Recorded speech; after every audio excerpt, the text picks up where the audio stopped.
कर्मण्येवाधिकारस्ते मा फलेषु कदाचन मा कर्मफल हेतुर्भुर्मा ते संगोस्तु कर्मणि। कर्म किए जा और फल की इच्छा मत कर। ये वर्ड न जाने हमने कितनी बार सुना होगा। बचपन से लेकर के आज तक स्कूल्स में, कॉलेज में, बचपन से लेकर के आज तक हम इस वर्ड को सुनते आ रहे हैं कि कर्मण्येवाधिकारस्ते मा फलेषु कदाचन मा कर्मफल हेतुर्भुर्मा ते संगोस्तु कर्मणि। ये वर्ड अगर हम समझ जाएं तो हमारी लाइफ में बहुत कुछ हो सकता है। लेकिन कितने लोग इस वर्ड की गहराई को समझ पाते हैं, कितने लोग इस वर्ड की निचोड़ को समझ पाते हैं, उस सार को समझ पाते हैं, काम और फल के बीच की इस रिलेशन को आखिर कितने लोग समझ पाते हैं? बहुत ही कम लोग, लगभग 10% लोग इस बात को समझ पाते हैं और लगभग 90% लोग, 90% से ज़्यादा लोग इस बात को नहीं समझ पाते।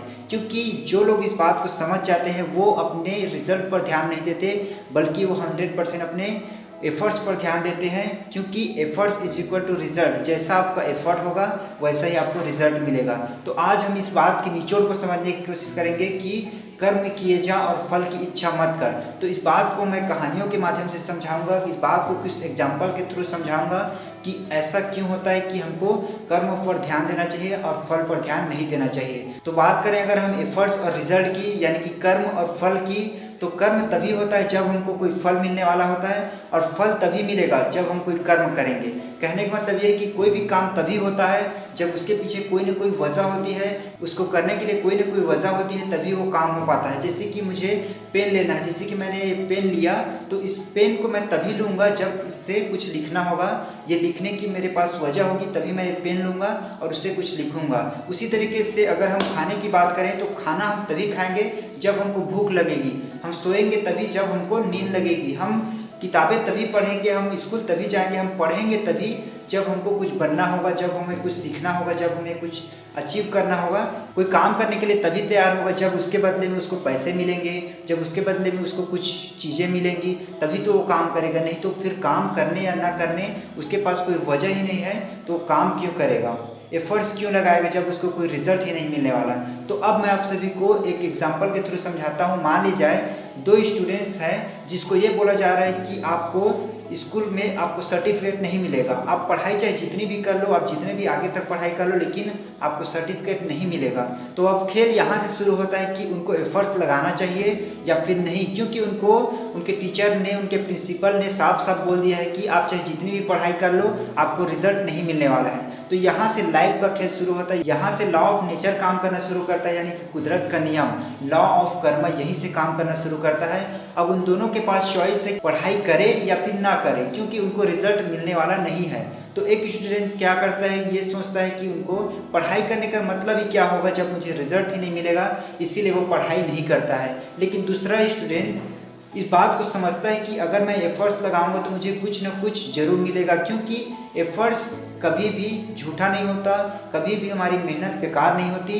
दूसरा स्टूडेंट्स ये जानने के बावजूद भी मेहनत करता है कि उनको रिजल्ट नहीं मिलने वाला है, क्योंकि वो समझता है कि लॉ ऑफ नेचर क्या है, कुदरत का नियम क्या है, आप कोई भी काम करोगे उसका डायरेक्टली या फिर इनडायरेक्टली आपको रिजल्ट जरूर मिलेगा। तो वो दूसरे स्टूडेंट्स को बात समझ में आ गई है, इसीलिए वो पढ़ाई करने के लिए तैयार हो जाता है और खूब पढ़ाई करता है। तो अब बात करते हैं इसके रिजल्ट की।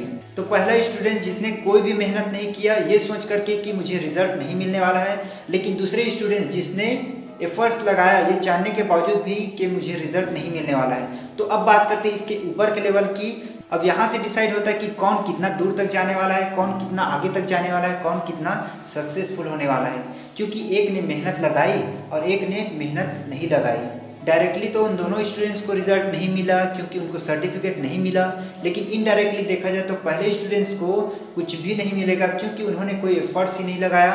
और दूसरे स्टूडेंट्स की अगर हम बात करें तो पढ़ाई करने से जो उसको नॉलेज और एक्सपीरियंस मिला वो उस रिजल्ट से, वो उस सर्टिफिकेट से लाख गुना बेटर है जो उसको पढ़ाई करने के बाद में सर्टिफिकेट के रूप में मिलता। वो एक प्रूफ था, वो डायरेक्टली उनको मिलने वाला था, लेकिन इनडायरेक्टली उनको बहुत कुछ मिल गया। उनको इनडायरेक्टली उनको नॉलेज, एक्सपीरियंस और लाइफ में आगे बढ़ने के लिए एफर्ट्स लगाने की उनकी हैबिट बन चुकी है। अब पहला स्टूडेंट्स बहुत दूर तक नहीं जा पाएगा, लेकिन दूसरा स्टूडेंट जरूर अपनी लाइफ में बहुत दूर तक जाएगा। तो एक सिंपल से एग्जांपल देकर के और मैं समझाता हूँ। मान लीजिए आपको बोर्ड एग्जाम की बात करूँ, दोनों स्टूडेंट्स को एक ही क्वेश्चन दिया गया है जिसका आंसर उन दोनों को नहीं मालूम है। तो एक स्टूडेंट क्या करता है कि उसका गलत आंसर लिख दूंगा तो भी मुझे नंबर नहीं मिलेगा। इससे अच्छा मैं लिखता ही नहीं हूँ और वो खाली ब्लैंक छोड़ देता है उस क्वेश्चन के आंसर को। लेकिन दूसरे स्टूडेंट्स क्या करता है कि उसका आंसर चाहे गलत हो चाहे सही हो वो लिखता जरूर है। तो लिखने वाले को नंबर मिलेगा। चेकर जब उस पेपर को चेक करने वाला जब देखेगा तो वो सोचेगा कि इसने एफर्ट्स लगाया है, इसने मेहनत किया है, चाहे गलत ही लिखा है लेकिन लिखा है तो सही।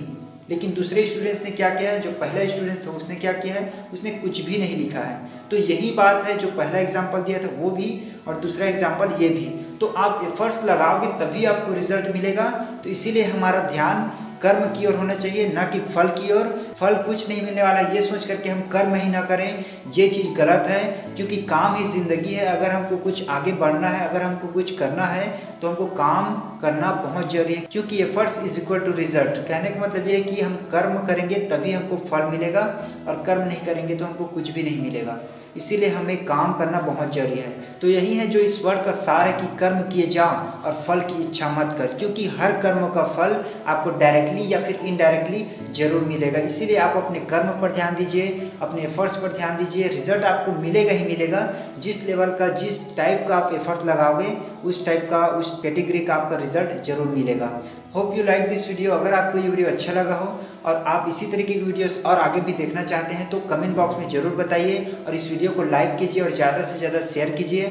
हर हफ्ते आपको इस टॉपिक पर कोई ना कोई वीडियो जरूर मिलेगी। इसीलिए चैनल को सब्सक्राइब कर लीजिए और साथ ही साथ बेल आइकन भी जरूर दबा लीजिए। So thank you very much. आप सभी का बहुत बहुत धन्यवाद। ये तो बस शुरुआत है, अभी तो बहुत कुछ करना है।